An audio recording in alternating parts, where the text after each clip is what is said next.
గతంలో మన ప్రభుత్వం ఉన్నప్పుడు కేసీఆర్ గారి ప్రభుత్వం ఉన్నప్పుడు ట్రిపుల్ ఆర్ అనే ప్రతిపాదన వచ్చినప్పుడు మేము ఆలోచించింది 2 కోణాలు. ఒకటి, ప్రతి రూపాయి ప్రభుత్వం ఖర్చు పెట్టేది ఏమి ఆ ప్రభుత్వంలో ఉన్న మంత్రి గారిదో ముఖ్యమంత్రి గారిదో సొంత పైసలు కాదు. ప్రజల సొమ్ముకు మేము ధర్మకర్తలం. అధికారంలో ఎవరుంటే వాళ్ళు మీ పైసలకే మేము ధర్మకర్తలం తప్ప మీరు పన్నుల రూపంలో కట్టే ప్రతి పైసను మళ్ళీ దాన్ని ఎట్లా సద్వినియోగం చేయాలి, ఎట్లా వాడాలి, లేనోనికి ఎట్లా ఇవ్వాలి, ఎక్కడ రోడ్ వేయాలి, ఎక్కడ మోరీ కట్టాలి, ఎక్కడ సబ్ స్టేషన్ కట్టాలి, ఎక్కడ చెరువు మంచిగా చేయాలి, ఇట్లా ఒక ప్రాధాన్యత క్రమంలో పనిచేసుకుంటూ పోతాం.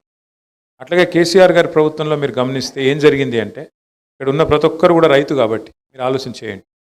2014లో కేసీఆర్ గారు ముఖ్యమంత్రి అయినప్పుడు మీ భూమి విలువ ఎంత ఉండే? 2023లో కేసీఆర్ గారు దిగిపోయిన నాడు మీ భూమి విలువ ఎంత పెరిగింది? ఎందుకు పెరిగింది మరి? గతంలో కూడా చాలామంది ప్రభుత్వాలు ఉండే, చాలామంది పెద్ద పెద్దోళ్ళు ఉండే, కానీ ఎన్నడూ కూడా కేసీఆర్ గారి ప్రభుత్వంలో పెరిగినంత అమాంతంగా ప్రజల సంపద పెరగలేదు. ఎందుకు? భూముల విలువలు అంత పెరగలేదు. ఎందుకు పెరగలేదు?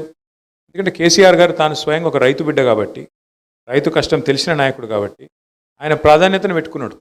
నీళ్లు తేవాలి, ఎట్లన్నా సరే నీళ్లు తీసుకురావాలి, తెలంగాణలోని బీడు భూములకు మలపాలి అనే ఉద్దేశంతో ఆయన ఇటు గోదావరిలో అటు కృష్ణలా పూర్తి స్థాయిలో ప్రయత్నం చేసి ఎక్కడో ఉన్న తెలంగాణ 14వ స్థానంలో వరిధాన్యం ఉత్పత్తిలో ఉన్న తెలంగాణ భారతదేశంలో